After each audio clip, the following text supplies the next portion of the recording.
Bonjour, c'est Capucine et bienvenue dans cette vidéo. On va parler des plagiocéphalies, la tête qui s'aplatit. Aujourd'hui, on sait que c'est 20 à 30% des enfants qui se déforment la tête à 2 mois, donc c'est vraiment quelque chose de très important. On sait qu'il y a des séquelles aussi sur le long terme. Je pourrais vous redire un petit peu quelles sont les séquelles qu'on va pouvoir observer. Et ce qui est aussi intéressant, c'est de pouvoir faire une prise en charge précoce et d'être là dès le début, quelle que soit notre profession. Et je trouve que c'est très important que justement cette prise en charge elle puisse commencer dès la crèche. Et donc aujourd'hui, je suis avec Laetitia Fabron, auxiliaire puéricultrice en crèche et membre de la formation Baby Move pour les professionnels. Et aujourd'hui, tu vas nous présenter donc un cas que tu as reçu dans ta crèche. Je te Oui, laisse présenter le cas de ce petit bébé. donc c'est un petit garçon qui est arrivé à 3 mois à la crèche, dans la section des bébés.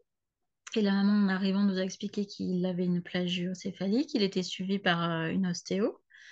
Et moi, en fait, ça correspondait pile poil au moment où, dans la formation Baby Move, j'étais en train d'aborder la plagiocéphalie et du coup, tous les mouvements du portage actif et tous les mouvements du réflexe archaïque qu'on pouvait accompagner pour modifier tout ça. Donc, j'ai proposé aux filles de la crèche de mettre en place des mouvements et voir un petit peu comment on pouvait accompagner ce bébé dans cette plagio. Donc la première chose que j'ai faite, c'est déjà le positionnement du portage, et essayer de faire un portage actif avec la main sur le thorax et l'autre main sous les fesses. Donc j'ai montré aussi aux parents ce portage, etc., pour montrer que du coup, il allait devoir porter sa tête et muscler son cou.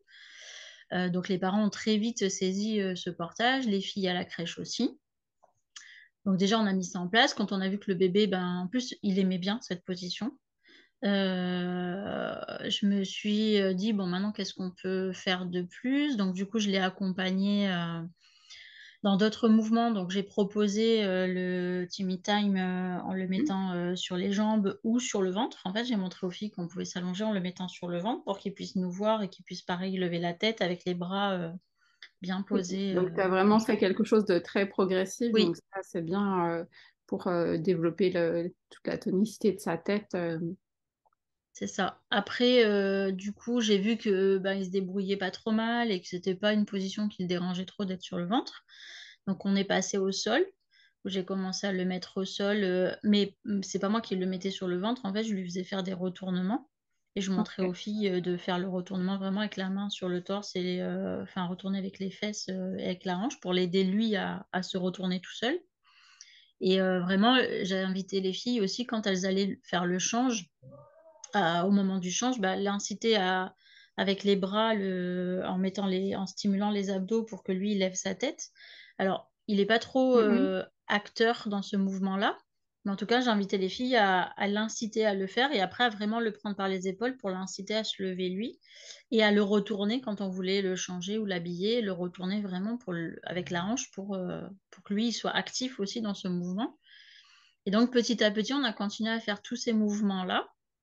Et après, j'ai proposé aussi sur le couchage de faire, comme tu avais montré, de ne pas le coucher ni sur le dos à plat, ni sur un des deux côtés, mais le mettre en trois quarts. Donc, on a installé une couverture sous le drap euh, à plat. En fait, on a fait un boudin qui n'était pas très haut. Et en fait, on le couchait en trois quarts. Du coup, il y avait la couverture sous le drap, donc on le posait comme ça en trois quarts. Et on lui faisait en sorte qu'il soit en appui sur le côté qui était le plus bombé. Et pas Ok, forcément sur le ouais, côté plat. c'est trop bien. Donc, du coup, on a vraiment fait ça.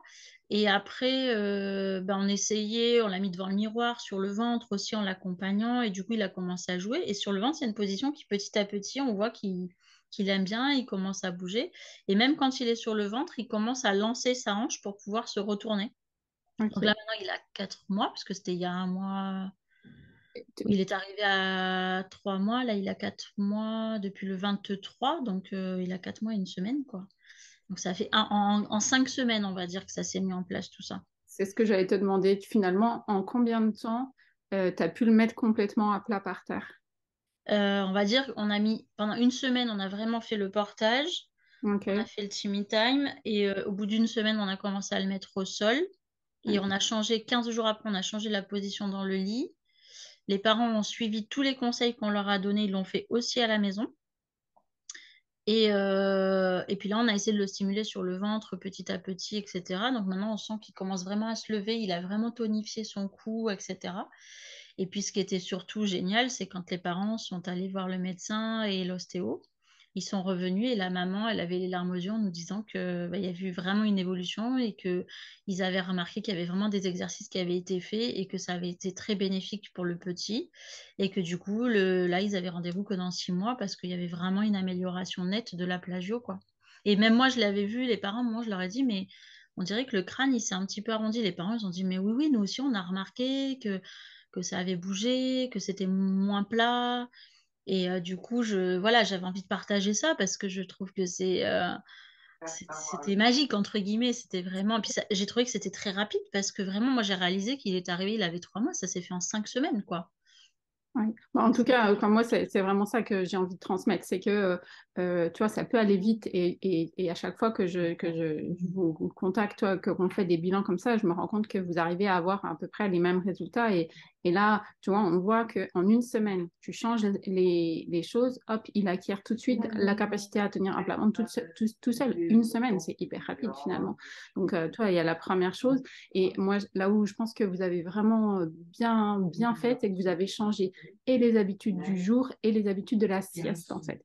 Parce que là où moi, j'ai eu des échecs au cabinet quand j'ai commencé, c'est quand on faisait que le jour, par exemple, et qu'on ne changeait pas, en tout cas, on ne changeait pas au moins un minimum la position de couchage la nuit. Parce qu'en fait, des fois, il y a des enfants, ils dorment 10 heures. Et en fait, c'est 10 heures d'appui en permanence. Donc, même si pendant 12 heures, la journée, il est actif, ben, des fois, ça ne suffit pas à contrecarrer la déformation. En fait, il y a une pression qui est tellement permanente sur le crâne toute la nuit que c'est compliqué la journée de lutter contre ça. Donc là, d'avoir fait et une modification voilà, qui est un espèce de trois quarts pour justement libérer la partie qui s'aplatissait.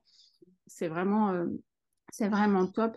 Et puis, moi, ça me confirme, tu vois, aussi que quand tu fais des choses de manière pas intensive, mais vous étiez là tous les jours et vous étiez là dans la continuité, en fait, et on voit que ça a bien marché. Oui, et puis les parents, c'est surtout qu'ils ont été très preneurs et très à l'écoute. Et du coup, ils ont eux aussi, parce que la maman, du coup, alors c'était drôle, parce qu'au moment où je fais la séance du cours, où tu parles du coussin avec le trou, où tu parles de ces coussins, la maman, j'arrive à la crèche et elle me dit, oui, on nous a offert ça, on nous a proposé de faire ça, donc on l'a acheté ce coussin avec le trou, et je l'ai regardé, je fais, alors je suis désolée que vous ayez acheté, mais je pense que vous l'avez acheté pour rien, parce que justement, je viens justement de faire le cours, et on nous expliquait que ça n'avait pas d'intérêt. Et donc, je lui ai expliqué vraiment cette histoire de trois quarts. Et du coup, c'est ce qu'elle a fait apparemment à la maison. Après, moi, je suis pas à la maison, mais en tout cas, je pense qu'elle a dû le faire puisqu'il y a vraiment une évolution de cette plagio. Et là, maintenant, quand on lui prend les mains qui s'agrippent et qu'on lui met sur le ventre pour essayer de le lever, il commence à lancer. Alors Okay. jusque-là, il le faisait pas. Donc là, il Okay. commence à lancer. Donc voilà, je trouve que c'est vraiment... moi, ça m'a vraiment motivée en me Mm, disant, cette formation, déjà, elle me parlait beaucoup. Mais en plus, là, j'ai pu expérimenter sur un cas école, j'ai envie de dire, qui était direct pendant que je faisais la formation. Et du coup, ça m'a stimulée pour d'autres enfants que j'ai pu observer, de me dire bah, qu'est-ce qu'on peut faire parce qu'en passant par les réflexes archaïques et ces mouvements, etc., on peut vraiment faire plein de choses, quoi. Donc, et en crèche, je pense que c'est vraiment là qu'il faut agir. En crèche, les assistants maternels, enfin, toutes celles qui accueillent les tout petits et auprès des parents.